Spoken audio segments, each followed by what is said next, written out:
Hola Juan Raúl, buen día y bienvenido. Buen día, bueno, un gran gusto de reencontrarnos y hacerlo presencial.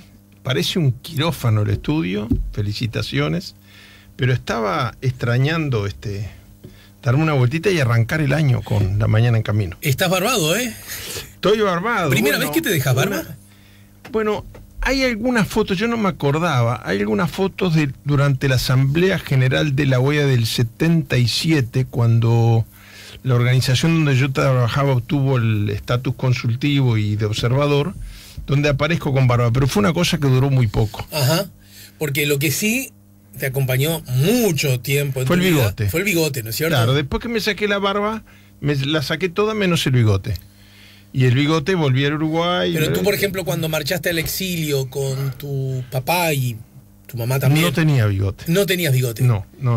Ajá. Hay algunas fotos que encontré ahora, incluso de los primeros años, cuando mis padres estaban exiliados y yo todavía no, y ahí no tenía bigote. Yo el bigote me lo dejé, me estás haciendo hacer memoria, a fines del 75, cuando me encuentro con mis viejos y empieza mi exilio. Y entonces, desde el 75, ¿hasta cuándo usaste bigote? ¿90? Hasta que murió mi padre.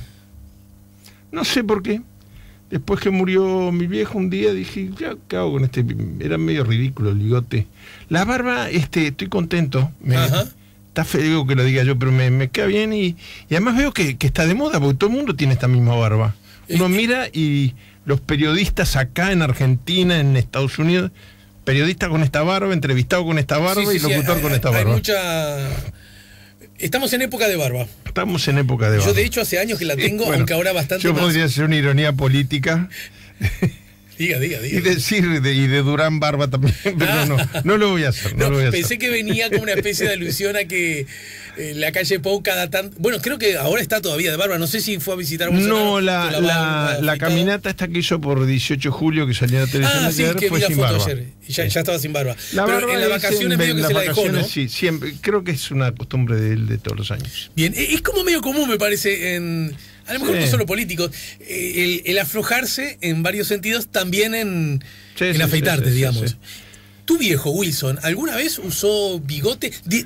Mira, me animo a pronosticar que barba nunca. Me acabas de hacer acordar un cuento de mi niñez muy niña, de una vez que en semana de turismo, que le decía rigurosamente Semana Santa, se había dejado el bigote. Ajá. Y cuando volvíamos para Montevideo, mi madre suponía que era así, dejarse estar por las vacaciones. Y entonces le pidió que se sacara el bigote porque no le gustaba. Pero los hijos estábamos de acuerdo con que se dejara el bigote. Y entonces me acuerdo que mi viejo dijo, vamos a hacer una cosa bien democrática. Agarró una boina y dijo, cada uno pone un papelito y pone sí o no afeitarse el bigote. Y dijo, no podía con su sentido del humor. Todos los recuerdos, tanto de política como de adulto, como de joven, como de niño, que me refieren a él, pasan por el humor. Obviamente esa elección la perdió mi madre 3-1, porque los hijos queríamos que se la dejara, ella no. Pero el escrutinio lo hizo él y dijo 2-2, empate. Entonces fue al baño y volvió con medio bigote. Eso hubiera estado bueno, ¿no? Entonces ahí todos le dijimos, no, sacate la otra mitad no sea también. Ridículo, pero fue la única vez, claro, un escrutinio muy fraudulento por el conteo de los votos y por la aplicación del resultado. Vamos a hablar de los Estados Unidos porque yo adelanté que tenía mucho interés de conocer tu opinión acerca de este proceso histórico que culminó con la presidencia de Joe Biden, la derrota de Donald Trump, pero asimismo me parece interesante que nos preguntemos por qué representa lo que Trump representa, ¿no? Claro. Y este es un asunto sobre el cual me parece que tenemos la obligación de analizar. Pero antes déjame hacer una pregunta para seguir en el rubro. ¿Presidentes de Estados Unidos con barba en el corto plazo? No, en el corto no. Quizás haya que irse atrás, cuando era común que claro, los prohombres usaran barba, yo ¿no? pienso rápidamente en Abraham Lincoln, pero porque pero no, estoy repasando... Del siglo XX seguro que no. Ya te digo que no. Mira, acá metí una foto, me parece que el último con bigotes. El último con bigotes me parece que fue William Howard Taft, que gobernó Estados Unidos desde el 9 al 13 del siglo pasado. Hace más de un siglo, sí. Los presidentes todos, los estoy viendo acá en una fotografía, ninguno usó bigotes. Bueno, el presidente que asumió, hay un dato que acá nadie lo comenta, yo me enteré de casualidad. Es el presidente de la historia de Estados Unidos que conoce más uruguayos. ¿Cómo es eso? Se dio una circunstancia que yo me enteré de casualidad en una conversación informal hace poco antes de las elecciones de Estados Unidos, cuando Pepe Mujica era presidente. Sí. Él hizo una visita de Estado. Las visitas de Estado son, por razones protocolares, un poquitito más largas que las visitas oficiales. Tuvo 2 encuentros con el presidente Obama en vez de 1, como suelen tener los presidentes que van de viaje. Y una agenda muy nutrida extra Obama también. Ajá. Pero como también además... Antes por lo menos el recibimiento era distinto, ¿no? Claro, sí, absolutamente. Esto lo estoy contando porque vos lo has contado aquí. Sí, el recibimiento es con los 21 cañonazos, con los himnos nacionales. Lo otro es oficial, pero es un protocolo mucho más discreto. Ahora, Pepe es de conocimiento público que tiene una enfermedad autoinmune, razón por la cual renunció al Senado ahora durante la pandemia. Y eso le impide, la doctora, la médica de él, es mi actual médica de cabecera, la doctora Panoni, una maravilla de mujer y de científica. Entonces le prohibía viajar muy a menudo en avión porque le podía generar algunos problemas. Entonces, incluso después que terminó la visita a Estado, se quedaron 2 o 3 días más en la embajada, y él viajó con una gran comitiva, obviamente de periodistas, como todos los presidentes cuando viajan, y una delegación. Cada ministro se entrevistaba con sus contrapartes, etcétera, etcétera, etcétera. Como la visita era larga, el presidente Obama le pidió al vicepresidente Joe Biden, actual presidente de Estados Unidos, sí. que hiciera como attaché, como anfitrión de la visita. Entonces se despertaban los uruguayos en el hotel, bajaban a desayunar y estaba Biden esperándolos hasta que se fuera a dormir el último. Entonces yo después me puse a pensar y digo, bueno, ahora que es presidente, pasa a ser el presidente que conoce más uruguayos. Hasta algunas anécdotas tengo de algunos de los que fueron con él, pero no soy dueño de ellas. Después de contarlas. No sos dueño de saberlas, pero no de difundirlas. Por ahora, sin permiso. En todo caso, andás a ver si esa circunstancia no nos permite suponer que puede haber un acercamiento especial en su condición de presidente con el Uruguay. Lo digo porque era muy notorio, no sé, sácalo de notorio, tú lo dirás, en el arranque de la actual administración, los vínculos con Donald Trump y casi una apuesta a su reelección fueron bastante explícitos, ¿no? Sí. La otra cosa interesante es que la jefa de gabinete de la primera dama, ya el cargo de primera dama es un cargo oficial, incluso se le asignan tareas a veces de representación del Estado, etcétera. A diferencia del Uruguay, ¿no? A diferencia del Uruguay. Claro, porque Estados Unidos fue el primer país del mundo que tuvo primera dama, porque fue la primera república moderna, ¿no? Dejando las repúblicas aristocráticas de la Grecia antigua. Entonces, había que tener alguien que sustituyera la figura de la reina consorte. Entonces se creó una ley, un acta especial instituyendo la figura de la primera dama, que en aquel momento tenía un sentido, claro, porque no habían presidentes de repúblicas, no habían repúblicas.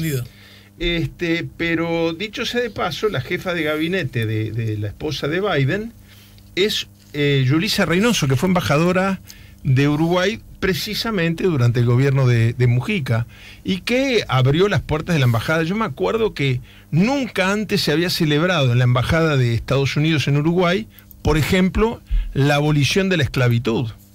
Y ella lo hizo como invitando a todo el grupo afro-uruguayo y a grupos que desfilan en las llamadas. Me acuerdo que fue una cosa que bueno, llamó... Yulisa fue un caso bien excepcional, ¿no? Yulisa fue un caso su bien personalidad, su estilo. Con lo cual, pero no deja de ser importante, dicho sea de paso, porque Uruguay, por su peso específico no va a llegar a la atención del presidente de Estados Unidos. No deja de ser interesante que el presidente de Estados Unidos conoce periodistas, políticos, uruguayos, etcétera, y que la primera dama está las 24 horas trabajando con Yulisa Reynoso, que fue embajador de este país y que se fue encantada de la vida, además, de este país. Bueno, Yulisa además se casó con un uruguayo. Claro, sí, se casó con un uruguayo. No sé si esa relación continúa, pero digo como gesto de acercamiento, yo no sé si hay antecedentes. Hay un matrimonio que tú conoces en Estados Unidos, que Yulisa Reynoso y yo en mis años del exilio fuimos los que hicimos gancho. No sé si se sigue usando la expresión hacer gancho. Yo lo entiendo, no sé si se sigue usando, pero que son Joe Eldridge y su esposa María Otero, que llegó a ser prosecretaria de Estado. Creo al revés, que ellos habían hecho gancho con vos y Yulisa. No. Y que Yulisa y yo nos conocíamos de que nos conocíamos. Ella igual es un poquito más chica que vos, ¿no? Sí. Pero una vuelta mirá, me acuerdo cuando vino María Otero como segunda de Hillary Clinton, me dijo: no vayas a contar dónde conocí a mi marido, porque fue en la representación cubana, que no tenía rango de embajada en ese momento, pero había ahí una fiesta, y yo estaba con Yulisa y los vimos a Joe Eldridge y María Otero conversando muy amenamente y empezamos a hacerles gancho, y allí están ya con sus 4 nietos. Bueno, entonces tiene razón Trump y los suyos cuando hablan de los demócratas como los socialistas, comunistas, ¿no? Ahí está la prueba contundente, no se agregue más. Gracias por todo, Juan Raúl. Vamos a una breve pausa, Juan Raúl. Una cosa de Lincoln, que cuando lo dijiste me bajó la imagen de la barba, pero no usaba bigote. Pero no usaba bigote, es verdad. Un tipo de barba que en Estados Unidos, está, es bastante más frecuente, ¿verdad? Sí, los grupos puritanos, originales. La barba sin el bigote, ¿no? La barba sin el bigote. Nos vamos, y en el Uruguay, presidentes con menonitas, bigote, no me salía la palabra. Uruguay, presidentes con bigote. Bueno, el que me viene es Gregorio Álvarez. Y qué interesante, ¿no? Este dato. Y después, Don Pepe. Candidato. Don Pepe tenía bigote. Bigote y barba, ¿no? Don Pepe Valle, dices. Sí. Bigote y barba. No. Sí. Hay muchos más atrás, pero digamos desde los 60 para acá, por decirte algo. Sí. No. Quiso ser Sereñi, que igual que el Goyo, fueron militares. Sí. Solo en eso igual, ¿no? Sí, claro. Pero... Sí, y después Hierro López fue precandidato. Con su barba siempre, ¿no? Con su barba siempre. Pero Hierro no fue candidato a la presidencia. Fue precandidato. Claro. Perdió en la interna que pierde con... Y después Jorge fue como candidato a vice de Jorge Valle. Bueno, Luis Hierro es uno de los casos donde un político conocido de larga trayectoria, que yo sepa, siempre ha usado barba desde que le creció la barba, ¿no? Sí, yo nunca lo conocí sin barba. Bien. Bueno, seguimos hablando de estas cosas tan profundas. Como si no tuviéramos tema. Bien, vamos a hablar entonces de qué significa el pensamiento Trump, por qué gana porque, Trump perdió la elección, pero aún así recibió muchos votos, ¿verdad? Pero además, lo que representa Trump deja de existir solo porque Trump no es candidato o va a dejar de serlo, eso no lo sabemos. ¿Dónde hay que rastrearlo? ¿Qué pistas nos puedes dar? ¿Qué idea tenés tú, Juan Raúl? Lo vemos luego de la pausa. Estamos conversando con Juan Raúl Ferreira, 099-894-987. Mujica tuvo bigote, saludos, lo dice Marta, es verdad, pero de guerrillero, me parece, ¿no? Sí, no de presidente. No de presidente. Creo, ¿no? ¿O sí? No, de presidente. No tiene... Mujica tiene bigote, ahora que lo estoy pensando. Ay, vamos a buscar qué locura que nos ha venido. ¿Mujica tiene bigote? Es increíble. Tiene bigote Mujica, ¿no? ¿Un bigote finito? Sí, claro. Tiene, ¿Pero qué nos vino a los dos? Como la idea de que... No sé. La idea de que qué loco, mirá vos, qué troncos que fuimos, ¿no? Bueno, bigote para arriba entonces, por el mensaje. 099-894, Mujica, hay unos cuantos que nos están recordando. Nosotros es que vivimos en otro país. Lo que pasa es que uno hace una asociación de la totalidad de la idea de la imagen de una persona y no los detalles. Mujica tiene bigote. Bueno, Ale, alguien va a pensar que no tenemos preparado el tema. A ver, tú sabes que cuando coordinamos hablar de esto, antes del programa, a mí me resultó muy atractivo porque yo hace un par de días hablando con un muy entrañable amigo mío que es director de Radio Cultura y es un periodista dedicado además especialmente a la política exterior, decía que a él le parecía que el triunfo de Biden no terminaba con la era Trump, porque el mundo estaba, y en Estados Unidos se manifiesta muy claramente, en busca de un paradigma distinto. Yo acá, en esta columna, he hablado mucho de la crisis del sistema de partidos en América Latina. Se ha estado dando en todo el mundo. ¿Y no será que es algo más que de los partidos políticos, que es de la sociedad en su conjunto? Ahora, el otro día yo te comentaba que vi al Pastor Márquez del Grupo Veraca hablar de que él está en guerra, es el término que utiliza, contra el nuevo orden mundial que se viene. Curiosamente, él se lo imagina como lo que yo desearía que fuera, que es el multilateralismo. Un país pequeño como el Uruguay prefiere tener relaciones en un ámbito multilateral de todos los estados o de un grupo de estados que bilateral, donde hay que remar mucho para pesar, para incidir. Pero da la casualidad que en esto que se está planteando de un nuevo paradigma, un nuevo orden internacional, viene la pandemia, China aguanta y resiste. Cuando termina la Guerra Fría, Estados Unidos tenía el 51% del Producto Bruto Interno, es decir, más de la mitad de la producción y del comercio del mundo entero estaba en manos de Estados Unidos. Hoy es menos de la tercera parte, hoy es menos del 30%. Y está peleando ahí medio cabeza a cabeza con China, que además viene en ascenso. China ha generado no solo infraestructura material de comunicaciones, sino de todo lo que significa la organización de su comercio exterior, lo que le ha dado en llamar la nueva ruta de la seda. Es como una parodia a la vieja ruta de la seda, cuando hace ya varios siglos China salió de fronteras para empezar a comerciar con el mundo entero. Lleva gastado 55.000 millones de euros en esta infraestructura. Entonces yo digo, ¿qué está pasando?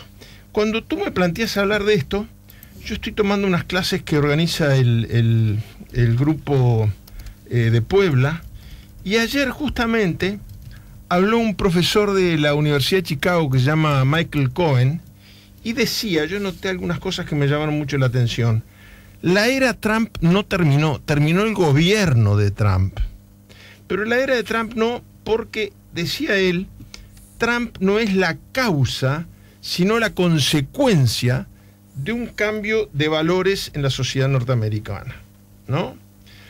Yo me enteré con la charla de este profesor, Michael Cohen, no sabía el dato, que el Washington Post sacó un suplemento listando 30.000 mentiras, no errores de información, mentiras de Trump durante su periodo de gobierno. 30.000. 30.000. 15.000 de las cuales fueron el último año. O sea, los 3 primeros años, 15.000, el último año 15. 30.000 mentiras, pero pará, el hombre gobernó... Sí, parece que el Washington Post hizo un suplemento. Pero lo interesante es esta visión de que no es causa sino consecuencia. Cuando uno mira que esta toma del Capitolio por la fuerza, o intento de toma del Capitolio por la fuerza, en realidad llegaron a controlar varias oficinas, entre ellas las del vicepresidente de los Estados Unidos. Cuando se produce ese hecho que la prensa internacional repudia, los gobiernos repudian, los líderes demócratas repudian, muchos líderes republicanos repudian, bueno, pero hoy se sabe que el 70% de los votantes de Trump, o sea, el 70% de 70 millones, más de 50 millones de norteamericanos, apoyan el intento de toma del Capitolio, apoyan que se haya utilizado la violencia porque creen que las elecciones fueron fraudulentas. Entonces, Trump simplemente se benefició de ese cambio de paradigmas que le va a causar muchos problemas al presidente Biden, ¿no? Era interesante porque la clase la daban él y una diputada de la Unión Europea, María Eugenia Rodríguez Palop, Y era increíble porque era mucho más optimista sobre las posibilidades de Biden, la europea, que el norteamericano. Y a mí me parece muy, muy sintomático, ¿no? Es decir, nosotros mismos dijimos, bueno, al fin se fue Trump. Pero los que estudian el tema en Estados Unidos dicen, cuidado, porque el profesor Cohen decía que Biden fue de los más duros en la época de la Guerra Fría, decía que puede tener buenas intenciones para hacer algún cambio, pero que tampoco es una palomita blanca, pero que en todo caso va a tener que ir acomodando el cuerpo a una realidad en la cual el romance con el Partido Republicano, que pretendía echar a Trump de sus filas, y al no lograrlo, empieza a acomodar el cuerpo, porque nadie quiere que después los echados sean ellos. Y según decía este profesor Cohen, esa luna de miel duró 15 días nada más. Entonces yo creo que hay que mirar lo que está pasando en el mundo entero. No hay... la pandemia trajo como un congelamiento de los movimientos en el ajedrez mundial, ¿no? Cuando termine la pandemia va a coincidir que cada país se acomodó para la pospandemia, porque no hay ningún país que no haya visto su economía afectada por la misma. En Estados Unidos se redujo aumentó el desempleo en 30.000 millones. Perdón, en 30 millones. Perdón. Lo que pasa es que billion en inglés y en español quieren decir cosas distintas. Entonces, cada país está viendo cómo hace con su propia economía, pero al mismo tiempo, las potencias hegemónicas están viendo cómo se posicionan en el ajedrez post-pandemia y post-Guerra Fría y milénico. El siglo XXI arrancó con la pata izquierda. No de izquierda políticamente, sino de mala racha.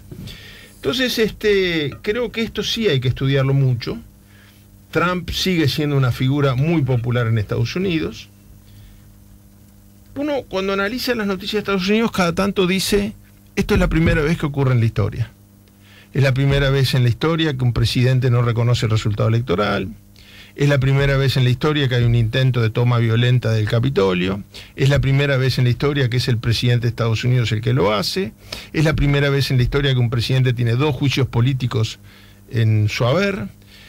Bueno, entonces van a haber muchas cosas más que sean por primera vez en la historia. Yo pienso que a lo mejor no se trata de decir lo que nos gustaría, sino lo que nos parece que va a ocurrir. También puede ser la primera vez en la historia que un presidente, después de haber perdido una elección, se vuelva a presentar dentro de 4 años. Ajá, que a propósito, pues yo tenía una duda histórica con ese tema, puede hacerlo, ¿verdad? Puede hacerlo. La legislación de reelección en Estados Unidos impide más de una reelección si el primer término fue electo. ¿Qué quiero decir con esto? El presidente Johnson, por ejemplo, asumió porque murió Kennedy. Se presentó a la reelección. Esa no cuenta como reelección. Esa cuenta como elección. Como elección. Pudo haberse presentado de vuelta. No lo hizo porque perdía. Bien. Pero pudo haberse presentado. O sea, pudo haber sido presidente en 3 periodos distintos. En 3 periodos distintos. Después tiene que dejar pasar un periodo y puede jurídicamente ser candidato. No se ha hecho. Pero cuántas cosas no se habían hecho hasta ahora y se van a hacer, ¿no? A todo esto también me resultó interesante, porque yo he estado tratando de investigar lo más posible sobre el tema. A todo esto no deja de ser interesante que América Latina no aparece en la agenda de Biden. Es decir, en aquellos sectores donde Biden despierta una esperanza, bueno, aquí vino un poco de aire fresco. Bueno, se está hablando fundamentalmente de política interna, políticas sanitarias, ayuda a los sectores más deprimidos, política respecto a los inmigrantes. Ya el otro día dijo que no va a gastar $1, no 1 millón, $1 en el muro fronterizo que estaba haciendo Trump con la frontera con México. Hay señales alentadoras, pero uno no ve a América Latina en la agenda. Y esto es tradicional. Ayer en estas charlas Aunque conozcan muchos uruguayos. Aunque conozcan muchos uruguayos. Bueno, es que esos pequeños detalles, que Yulisa Reynoso, que su único cargo público anterior fue ser embajadora en Uruguay, esté metida dentro de la Casa Blanca, que Biden conozca en persona a muchos periodistas y muchos dirigentes políticos de dos gobiernos anteriores. Todo eso, el Uruguay no tiene mucha cosa para presentarse en el ámbito internacional, tiene que aprovechar los espacios que no sean por tamaño, por oferta de producción ni demanda de producción. Perdón, pero lo quiero decir con mucha franqueza. En ese contexto a mí no me parece una gran idea el viaje de hoy, ¿no? Es decir, Bolsonaro es como la imagen ante el mundo extracontinental de lo que no hay que hacer. Entonces, que el primer esfuerzo de nuestra diplomacia de romper la pandemia y salir sea ir a ver a Bolsonaro.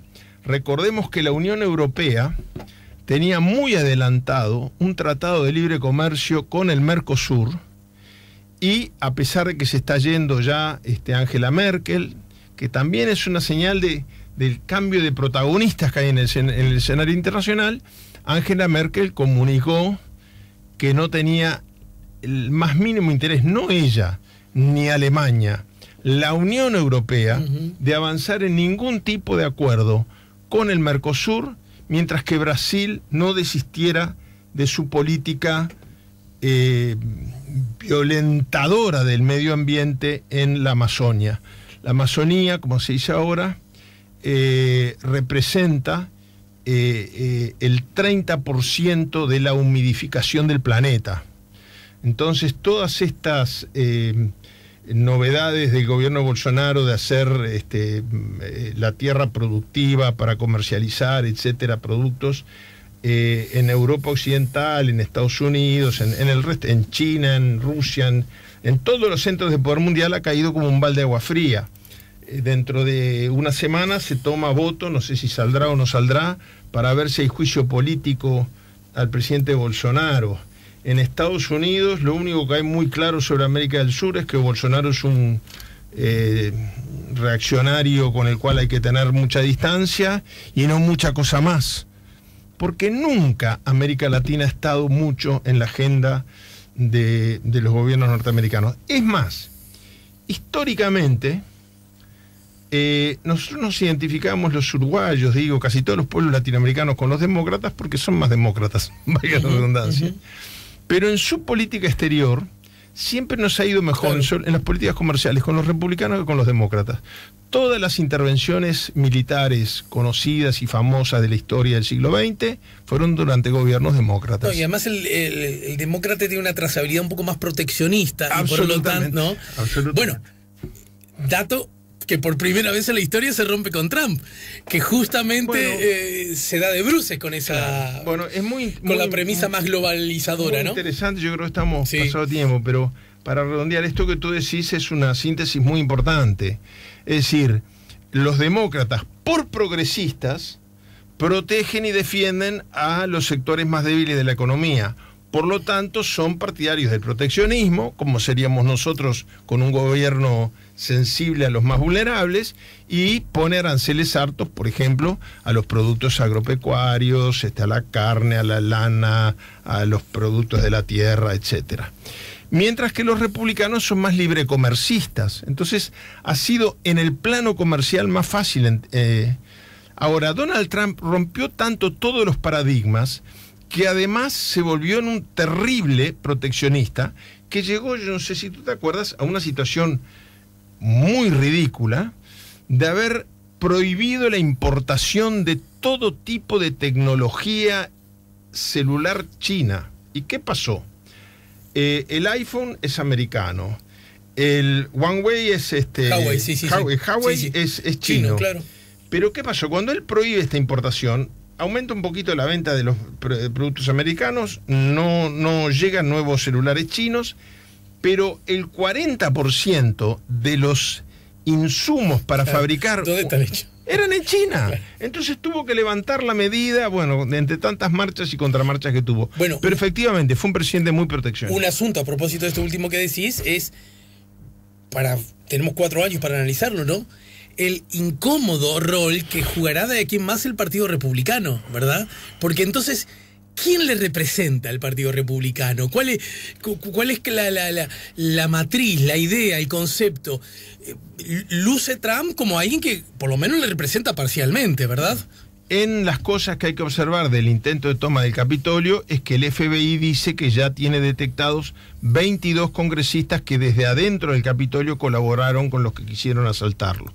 Y en segundo lugar, esto es muy importante porque a raíz de las elecciones complementarias que hubo en Georgia, que falleció un senador y se terminaba el mandato del otro, hay 2 senadores por estado, el Senado quedó 50-50. Quiere decir que la vicepresidenta Kamala Harris, que solamente los vicepresidentes van a sesiones muy importantes del Senado, no es como acá que lo presiden como norma, va a tener que ir a todas las sesiones donde haya votación porque por primera vez en la historia, el Senado tiene 50 senadores republicanos y 50 demócratas. Desempata el vicepresidente. En la Cámara la mayoría es más holgada, pero recordemos que dentro de 2 años se renueva el 100% de la Cámara de Diputados y 1/3 del Senado, y que esta mayoría tan ajustada que tienen los demócratas puede o acrecentarse o perderse. Juan Raúl, te doy. Sí, te doy tampoco. Te dejo un abrazo. A través de la mampara. Te dejo un abrazo. Gracias por la visita y nos reencontramos más temprano que tarde, ¿sí? Muchas gracias a ustedes. Señores, Juan Raúl Ferreira nos ayudó a poner la mañana en camino. Si buscas un portón automático para tu casa o para la oficina, asegúrate que sea fuerte, que sea seguro, que sea práctico, que sea un SEA. Porque solo un portón SEA te asegura el mayor respaldo técnico, un service propio en todo el país y la garantía de todos sus productos. Ingresa en seaportones.uy o llama al 2601-2611. Si vas a elegir un portón, que sea un SEA.